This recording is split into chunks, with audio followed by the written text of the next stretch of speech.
Irmãos, abra sua Bíblia no livro de 1 Samuel, capítulo 1, versículo 1.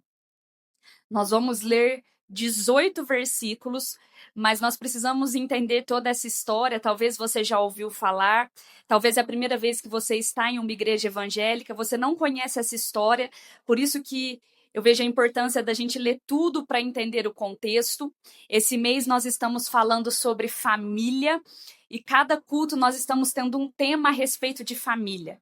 Então, nós já falamos sobre a importância ali de ter uma família fundamentada na rocha, já falamos da importância de ter cura, perdão dentro da família, e hoje o tema dessa noite é propriamente isso também, restaurando os relacionamentos. E nós vamos ver aqui uma família que está aqui na palavra de Deus, que não tinha ali um bom relacionamento. Havia um contrito com essa família que foi tratado e trabalhado pelo Senhor. E talvez você está aqui essa noite, você não está imune por ser cristão a algo na sua família, uma ferida, um problema de relacionamento, mas essa noite o Espírito Santo vai nos ensinar com a família de Ana e Eucana, até rima os dois, né? Com a família desse casal aqui, como reestruturar, restabelecer relacionamentos quebrados. Vamos ler a palavra então, 1 Samuel 1:1 diz assim: Havia um homem de Ramataim Zofim, na região montanhosa de Efraim, chamado Eucana, filho de Jeroão, filho de Eliú, filho de Tou, de Zufre, efraimita. Ele tinha duas mulheres. Aqui na época, lembra que a cultura não era proibido, né, ter duas mulheres. Depois ali, Jesus vem ali e fala mais sobre isso depois, mas hoje não pode ter duas mulheres não, irmão, em nome de Jesus. Uma só tá bom. E aí fala que Eucana tinha ali, por causa daquela cultura da época, Ana, e a outra era Penina. Penina tinha filhos, Ana, porém, não tinha. Todos os anos, esse homem subia da sua cidade para adorar e sacrificar ao Senhor dos Exércitos em Siló, onde os dois filhos de Eli, Ofni e Finéia, serviam como sacerdotes. No dia em que Eucana oferecia sacrifícios, costumava reparti-lo com sua mulher Penina e com seus filhos, mas sempre dava uma porção em dobro para Ana, porque a amava, apesar de o Senhor tê-la deixado estéril. Mas sua rival, ali Penina, provocava ela muito, a fim de aborrecer ela, porque, mais uma vez, o Senhor havia deixado ela estéril. Isso é importante para nós entendermos a mensagem. E então Ana chorava quando Penina provocava e ficava sem comer. Então seu marido Eucana perguntou-lhe, a sabedoria do homem quando uma mulher está triste. A pergunta de Eucana: Ana, por que você está chorando? Por que seu coração está tão triste? Eu não sou melhor para ti do que 10 filhos? Pensa, esse Eucana ali se achou agora, né? Na época ali, ter filhos era uma representação ali de honra. A mulher que não tinha filhos, ela era desonrada. Por isso que Ana estava chorando amargamente. Ana queria ser mãe. Versículo 9 diz: depois que comeram e beberam em Siló, Ana se levantou. Nessa ocasião, o sacerdote Eli estava sentado numa cadeira junto ao templo do Senhor. Versículo 10, com a alma amargurada, Ana orou ao Senhor e chorou muito, e fez o seguinte voto: Ó Senhor dos exércitos, se deres atenção à aflição da tua serva, se te lembrares de mim e me deres um menino, eu te dedicarei por todos os dias da sua vida, e a navalha não passará pela cabeça dele. Era um voto ali que o menino iria deixar os cabelos crescer como honra ao Senhor. Enquanto ela orava, Eli observava os seus lábios. E como Ana orava baixinho, só os seus lábios se moviam. Eli pensou que ela estivesse bêbada. E ele lhe disse: até quando, mulher, você vai ficar bêbada? Deixa de beber vinho. Irmãos, imagina a amargura dessa mulher ali chorando diante do Senhor, e Eli acha que ela está bêbada. Versículo 15, Ana respondeu: não, meu senhor, Eu só sou uma mulher angustiada. Eu não bebi vinho, nem bebida forte, mas estou derramando a minha alma diante do Senhor. Não penses que tua serva é uma mulher sem valor, porque eu tenho falado da minha ansiedade e aflição. E então Eli respondeu: vai-te em paz, e o Deus de Israel te conceda o pedido que fizestes. E ela disse: que a tua serva encontre graça diante de ti. E então a mulher seguiu seu caminho, comeu, e sua aparência deixou de ser triste. Essa história é muito conhecida ali dessa família que estava passando nesse momento uma ruptura, um problema ali até então conjugal por causa da esterilidade de Ana. A Bíblia aqui coloca alguns pontos nessa história que eu gostaria de falar de 4 deles com você. A primeira delas é que havia feridas nessa família, havia problemas nessa família e o Senhor estava interessado em restaurar esses problemas. E o primeiro ponto que nós vemos aqui é que o Senhor havia deixado Ana estéril. Muitas pessoas pulam essa parte porque têm medo de falar isso. Como assim o Senhor estava causando algo que estava entristecendo Ana?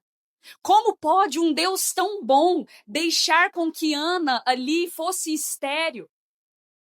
E acontece que os problemas, muitas vezes, aqui falando familiares, mas os problemas da nossa vida, eles podem acontecer por 3 motivos.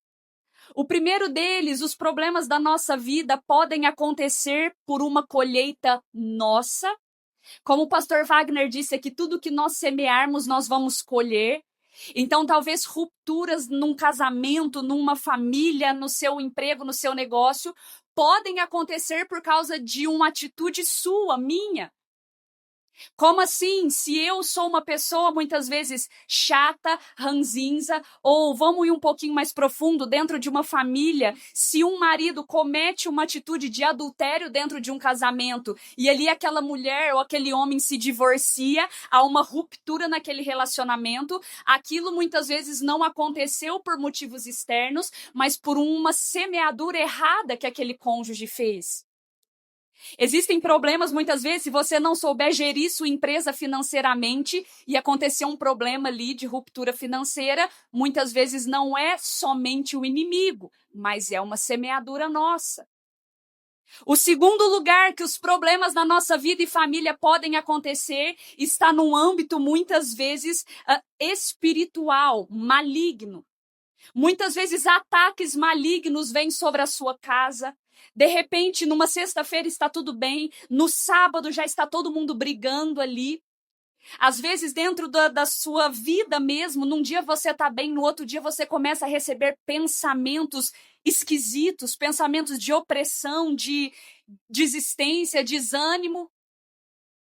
E esses tipos de problemas podem estar vindo de um âmbito espiritual, que apenas ali uma atitude com o Senhor pode guardar a sua vida disso.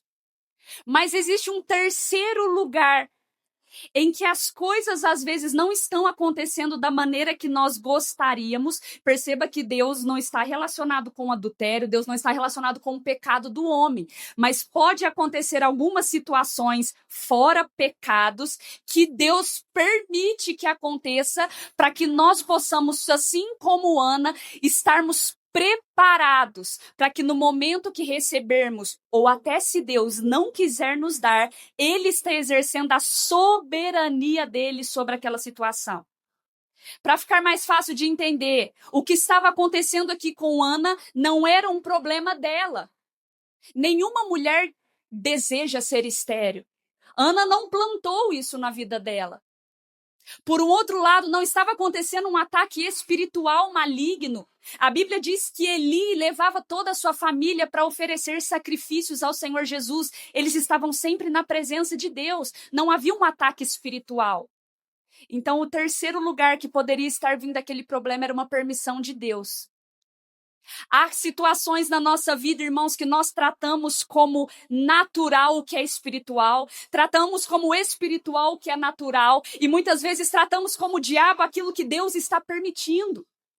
Nós fazemos uma confusão ali na nossa vida e muitas vezes não conseguimos tomar a decisão certa nas situações por haver essa confusão.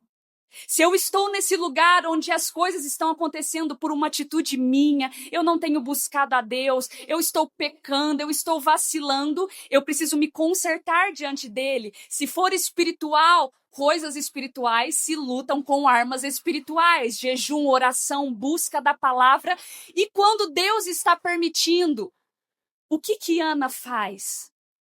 Quando ela entende que o Senhor estava permitindo aquilo sobre a vida dela, Ana se rende ao Senhor.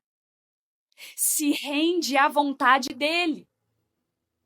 A Bíblia diz aqui, como nós lemos, que Ana, quando ela chega até aquele lugar, o coração dela estava amargurado. Mas por que Deus permitiria um mal tão terrível na vida daquela mulher? Porque se Deus muitas vezes se ela não tivesse nascido com essa condição, ela seria só mais uma mulher comum, com um filho comum. Mas Deus desejava executar um milagre na vida dela. Deus desejava que aquele filho que nasceria dela, irmãos, você entende que se Samuel não tivesse nascido de um propósito, ele nunca teria se tornado profeta. Se ele não tivesse se tornado profeta, ele nunca teria ungido a Davi. Se Davi nunca fosse ungido rei ali, ele nunca seria da linhagem de Jesus. Olha como que uma mulher rendida à soberania de Deus carregou toda ali uma linhagem, toda uma história até chegar no próprio Jesus, que é da linhagem de Davi. E Davi só foi ungido rei porque Samuel era profeta. Samuel só foi profeta porque Ana entendeu que o milagre que o Senhor desejava fazer nela ia ser muito maior do que a angústia que ela estava sofrendo naquele momento. Por isso que nos momentos de luta, onde percebemos que estamos orando, estamos clamando, estamos semeando, mas as coisas não estão acontecendo, precisamos confiar no Senhor. Deus tem prazer em pegar situações complicadas e transformar em milagres.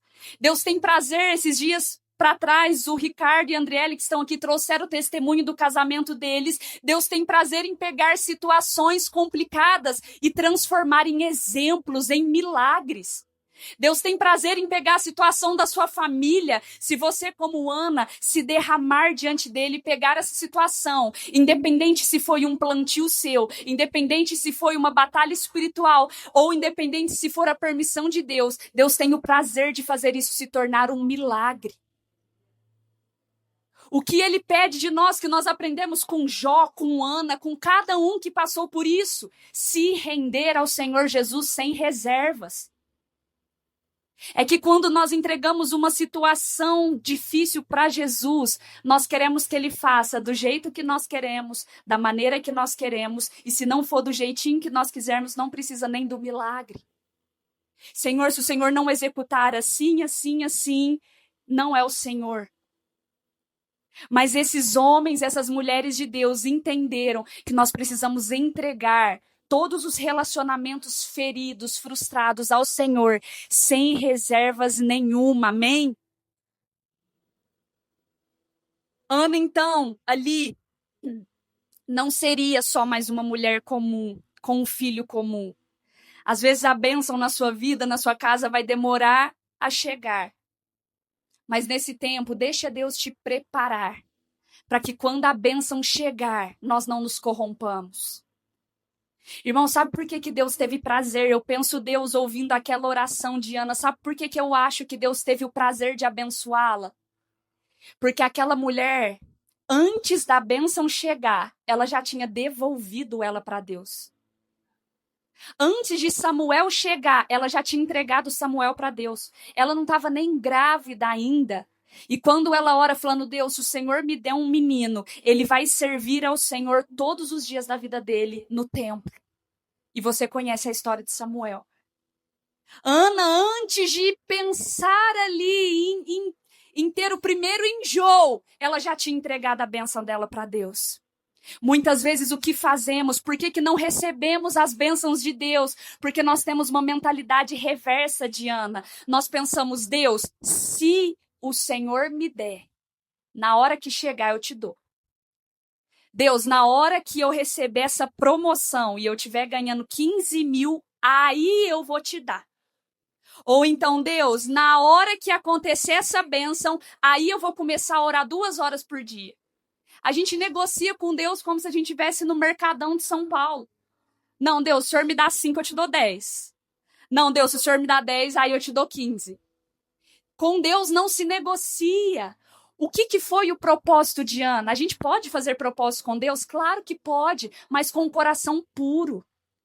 Ana ali, irmãos, ela estava tão inteira no Senhor, tão íntegra, que ela falou: Senhor, eu não sei nem se o Senhor vai me dar, mas se o Senhor me der, ela disse: se o Senhor me der esse menino, ele já está consagrado ao Senhor. Desde o nascimento, Samuel desmamou e já foi para o templo.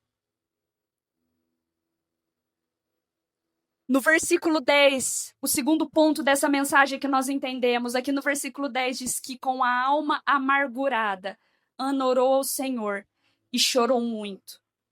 A ferida de Ana já tinha virado amargura.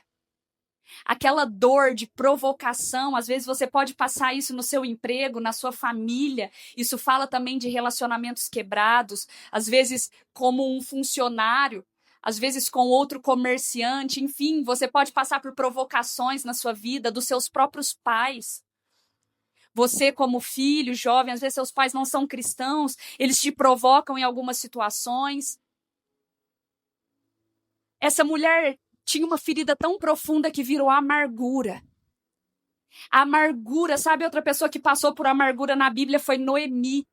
A amargura, irmãos, é quando a ferida, todo mundo vai passar por feridas na vida, mas quando a ferida não é bem tratada e fica ali, você fica cutucando, é como você, às vezes quando cai, rala o joelho, alguma coisa, se você fica tirando a casquinha, nunca cicatriza.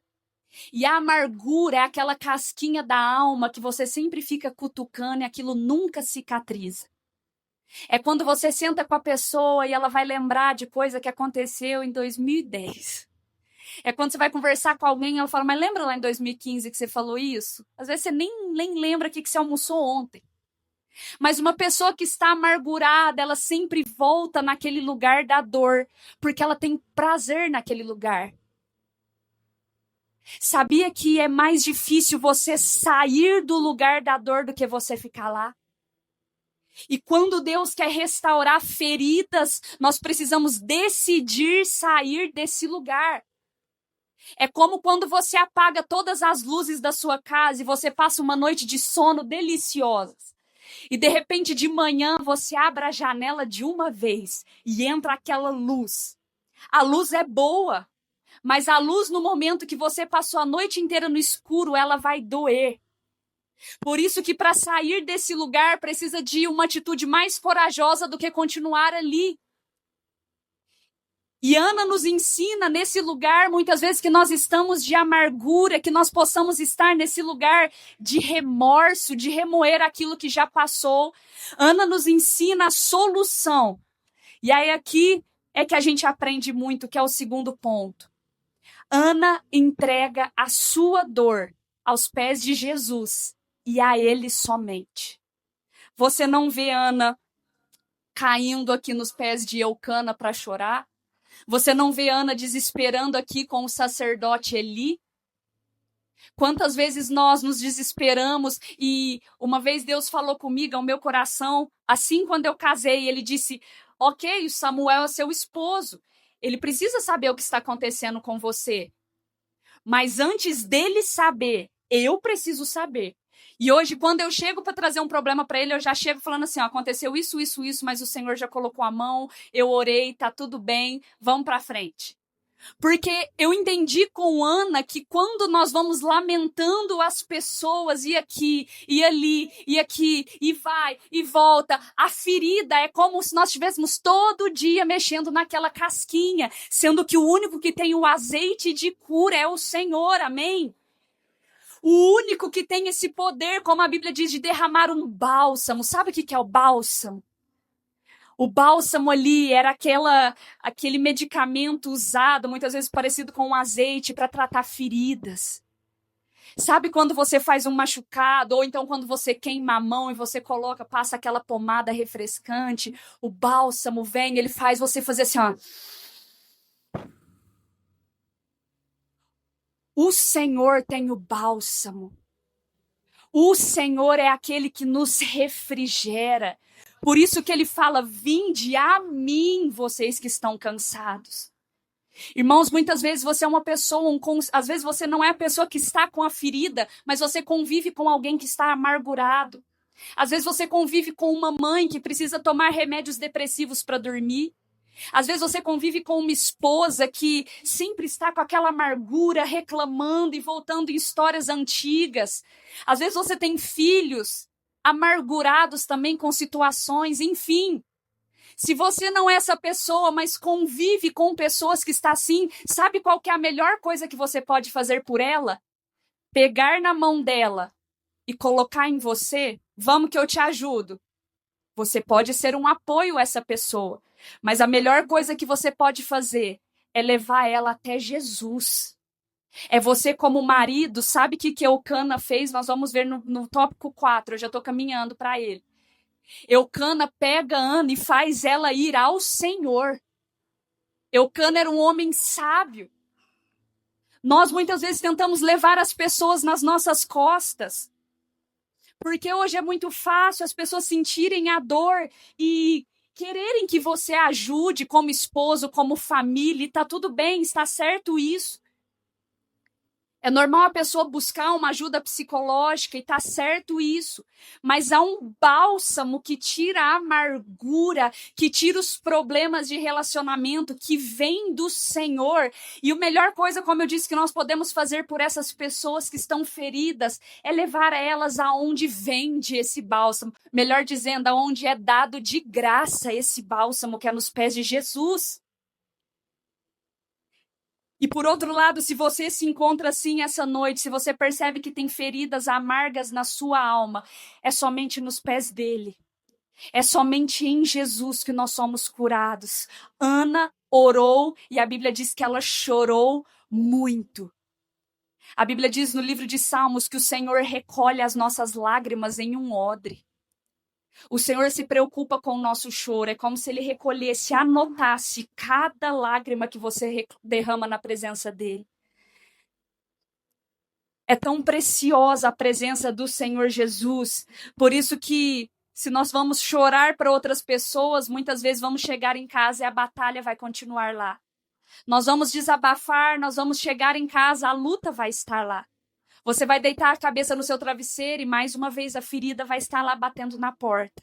Mas é no Senhor que nós vamos ter a resposta, amém? Depois de se derramar na presença do Senhor, Ana confiou. Ana chora muito e o que diz aqui no versículo 18? Depois que ela orou, chorou, desabafou com o Senhor, a mulher levantou, comeu. A Bíblia fez questão de falar que aquela mulher estava sem comer de tão amargurada. Ela levantou, comeu e a sua aparência deixou de ser triste imediatamente. O poder de você se encontrar com o Senhor Jesus. Às vezes você não é evangélico, não é cristão, está nos visitando e pensa, como eu me encontro com o Senhor?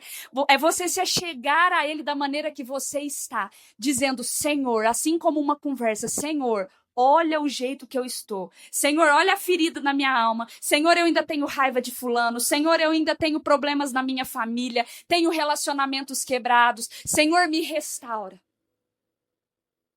Ana fez isso. E então, imediatamente, o semblante do seu rosto mudou. Irmãos, dá para saber quando uma pessoa não está próxima do Senhor. O nosso semblante reflete aquilo que temos servido. O nosso semblante, ouça isso, o jeito que você transmite o seu semblante reflete quem você tem servido. Reflete qual ídolo no seu coração você tem criado.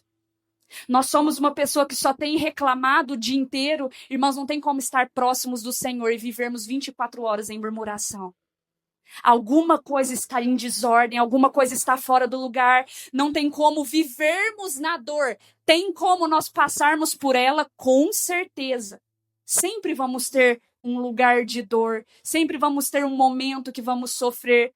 Mas viver nela Passar anos naquele lugar, irmãos, não é isso que a Bíblia relata, porque quando nos encontramos com o Senhor, ele diz: vinde a mim, e vocês ficarão como estão? Não, e eu vos darei descanso. Quantos desejam descansar mais no Senhor esse ano? Esse meio do ano, se você deseja descansar mais no colo do seu Pai, no Senhor, comece a se derramar mais diante dele. Comece a entregar mais o seu coração diante dele.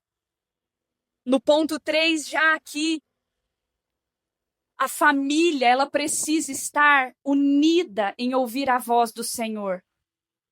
A família precisa estar unida com esse foco de trazer o Senhor para dentro dos relacionamentos de casa. No versículo 23, diz assim que Eucana, seu marido, lhe disse: Ana, faz o que você achar melhor. Fica com o seu filho até o desmame. Apenas confirme que foi o Senhor que te deu essa palavra. Todos nessa família estavam focados em que Samuel, o propósito de entregar Samuel agora para Deus, fosse realmente uma palavra do Senhor ali. Eucana estava preocupado com isso. Ele diz: Ana, o que você falar tá dito. Os homens podiam ser um pouquinho mais assim, né? O que você falou, hoje a gente vai jantar fora.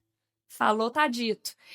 Ana olha ali para ele e fala: olha, eu fiz esse propósito.